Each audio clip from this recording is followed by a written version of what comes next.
তো ভোটের আগে ঘুষ দিচ্ছে, অন্য তো কিছু না। আর বেকার ভাতা যদি দিতেই হয়, যেন এটা সরকারিভাবে ঘোষণা করা হয়, বাজেটে তার জন্য টাকা কোত্থেকে বরাদ্দ হবে তার জন্য স্পষ্ট করে বলে দেওয়া হয়। বেকার ভাতা কর্ণাটকে দেওয়া হয় কংগ্রেসের সরকারের আমলে, সেখানটায় বাজেটে বলে দেওয়া হয় যে কত তার জন্য বরাদ্দ, কোথা থেকে পাওয়া যাবে, কি করে কি হবে। এটা ভোটের আগে ঘুষ দেওয়া, অন্য কিছু না। যেমন লক্ষ্মীর ভান্ডার, আমরা অনেকদিন থেকে বলছি লক্ষ্মীর ভান্ডার টাকা ২৫০০ করা হোক, আশা কর্মীদের ১৫,০০০ টাকার দাবি মেনে নেওয়া। আমরা সিভিক পুলিশের পার্মানেন্ট করার জন্য দাবি করেছি, কারণ পুলিশে লক্ষ লক্ষ পদ খালি পড়ে আছে, সেখানে স্থায়ী বন্দোবস্ত করা হোক। এই সরকার স্থায়ীতে বিশ্বাস করে না।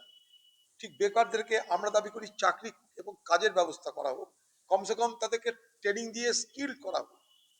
তাদেরকে যদি স্কিল্ড করা হয় ট্রেনিং দিয়ে, তাহলে কিন্তু তারা অনেক বেশি চাকরি পেতে পারে এবং নিজের পায়ে দাঁড়িয়ে তারা রোজগার করতে পারে।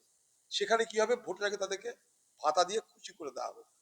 এ ভাতা মানে ভোটের জন্য ব্যবহৃত হাতা, আর তো কিছু না।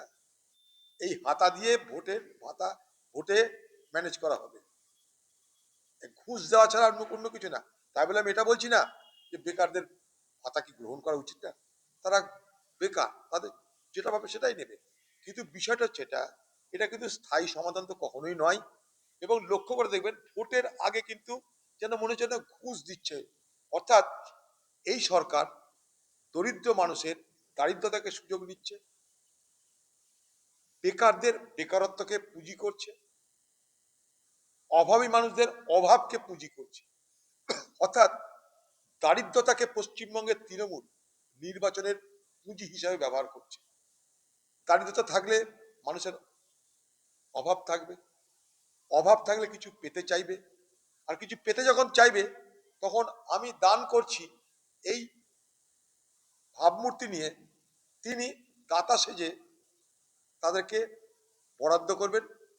তারা গ্রহিতা, তাই গ্রহিতা যারা তাদের কোনো অপশন নাই, তাদের কোনো পছন্দ অপছন্দ নাই, যে দেয় তাকেই তারা দাতা বলে মনে করে।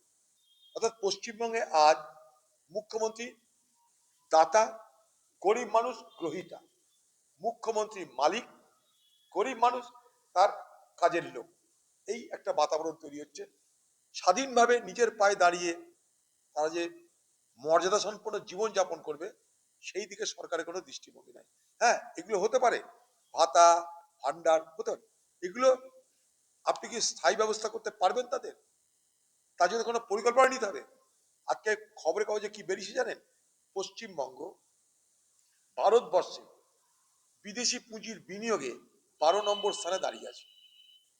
অর্থাৎ আমাদের রাজ্যে পুঁজির বিনিয়োগ হচ্ছে না। পুঁজি যদি বিনিয়োগ হতো তাহলে কি হতো, শিল্প হতো, কারখানা হতো, বাণিজ্য হতো। সেখানটাই আমাদের এই রাজ্যের ছেলেরা, তাদের যদি ট্রেনিং দেওয়ার ব্যবস্থা করি আমরা, স্কিল এডুকেশন যাই হোক, তাহলে তারা সেখানটায় কাজ করবে। আজকে আমাদের জেলার লোকদেরকে বাদ দিয়ে ভারতবর্ষে কোথাও, পশ্চিমবঙ্গের লেবারদের বাদ দিয়ে ভারতবর্ষের কোথাও কোনো বড় বড় পরিকল্পনা কিন্তু হচ্ছে না, কোনো প্রজেক্ট হচ্ছে না। ভারতবর্ষের যে কোনো রাজ্যের যে কোনো শহরে, মানে শহরে বলতে রাজধানীতে যত মাল্টি স্টোরেড বিল্ডিং হয়, বহুতল বাড়ি নির্মিত হয়, সব আমাদের এই রাজ্যের এই জেলার তারা মিস্ত্রি। অর্থাৎ তাদের নৈপুণ্যতা আছে, তাদের পুঁজি নাই, তাদের অভাব। সেই জায়গাটা আমি রেখে দিই সেখানটাই। বাংলায় সেটা আমি পূরণ করব না। আমার এখন ভোটের দরকার। মমতা ব্যানার্জি বিশ্বাস করে পশ্চিমবঙ্গে ভোট করতে গেলে ঘুষ দিতে হয়, ঘুষ না দিয়ে ভোট হয় না। দিদি এটা বাংলায় চালু করে দিলেন এই সংস্কৃতিটা, বিনা ঘুষে ভোট হবে না, নো ব্রাইব নো ভোট। এই ঘুষটা কোথেকে দেওয়া হবে? সরকারি টাকা থেকে। সরকারি টাকা মানে কার টাকা?